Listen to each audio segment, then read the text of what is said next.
Good morning, everybody. Matt Modak here with OddsJam, here to give you a DFS PrizePicks DFS entry for today. So I found a 5-leg one, a 5-selection PrizePicks entry that I really like. So let's get right into it. Of course, using OddsJam to find profitable player props to put into a PrizePicks entry. I will say, those of you watching this are probably aware of it, but the way PrizePicks works, the strategy for PrizePicks is incredibly different than from actual sports betting, like a DraftKings, like a FanDuel. When you're betting on an actual sports book, like those sports books I just named, you're looking for value across the markets, right? If FanDuel has something priced at plus 150, every other book has that priced at plus 120. That would be a good bet to hit on FanDuel. Strategy is completely different on PrizePicks. The reason why is because of how their payout structure works. So for PrizePicks, you have to combine multiple plays. You could do from 2 to 6, and the more plays you add, the higher your payout is. But the catch here is if one or more of those plays loses, then you lose your entire slip unless you do a flex play, which is a different type of thing, which we will get into. But regardless, doesn't matter what plays you put into a PrizePicks entry, no matter what, the payouts are going to be the exact same. So every single 2-leg entry on PrizePicks will double your money. Every single 3-leg entry on PrizePicks will 4x your money.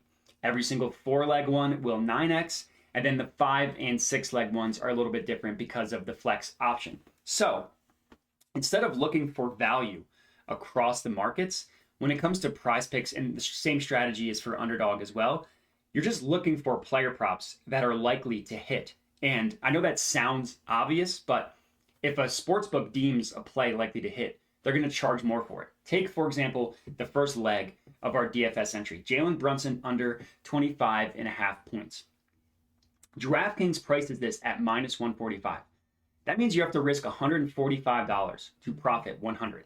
DraftKings thinks that Jalen Brunson is significantly likely to go under his point total, so they're charging more money for it. They're making it more expensive to buy. PrizePicks and Underdog, they don't do that. They don't price up anything depending on how likely it is to hit. So when I say find plays that are likely to hit, I mean find plays that the sports books are telling you that are likely to hit. Use them to tell you, hey, we think this play is likely to hit, and you're not going to charge any extra juice for it on PrizePicks or Underdog. So this Jalen Brunson play actually is good on both PrizePicks and Underdog, so you can take it on both, not just PrizePicks. The reason why it's good, look at where every sportsbook that actually prices plays individually prices this. Pinnacle, which is the sharpest sportsbook in the world, prices it at minus 166. BetOnline, another sharp one, minus 154. I already mentioned DraftKings at minus 145, Caesars at minus 148. Every single sportsbook is charging a significantly more expensive amount for this player to go under. We are not being charged that on PrizePicks. All in all, this play has roughly a 56.74% chance of winning based on the no-vig odds here, which are just pulled from all of the sharp sports books. So that's how this works. That's what I mean when I say find plays that are likely to hit. That OddsJam are telling you that are likely to hit, and these numbers are being pulled from all of the different sharp sports books. So the sharpest sports books in the world are saying this is going to hit almost 57% of the time. So normally you're going to have to pay extra juice for that, not from using PrizePicks. So this is leg number 1, again on both Underdog and PrizePicks. Leg number 2, we're looking for Jonas Valanciunas to go under 17.5 points. This is also good on Underdog and PrizePicks. Same logic here. Look across the board. Pinnacle, sharpest sportsbook in the world, all the way down at minus 165. DraftKings at minus 140. The win percentage of this one is still above 56% at 56.12. So again, this bet is going to hit roughly 56.12% of the time.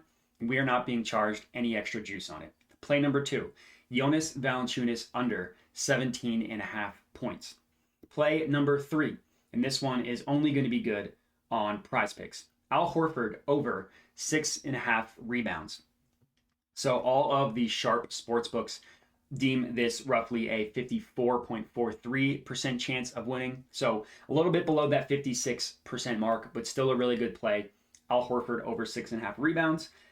And again, you just want to compare the sports books to make sure that it is truly an outlier compared to the actual sports books. And we have a ton of data to look at here. Pinnacle, minus 143, pretty expensive. BetOnline, minus 141. DraftKings, minus 135. We see odds ranging all the way up to minus 151 for this Al Horford play. But again, because we're using PrizePicks, we are not being charged any extra juice. So this is another really good play here. Al Horford over 6.5 rebounds. This is my third leg. And my fourth one, and this is an NHL one. This one is just going to be good on PrizePicks, is Brian Rust over 2.5 shots on goal. So this play has still above a 54% win percentage at 54.36. So still a good play here. Pinnacle at minus 133.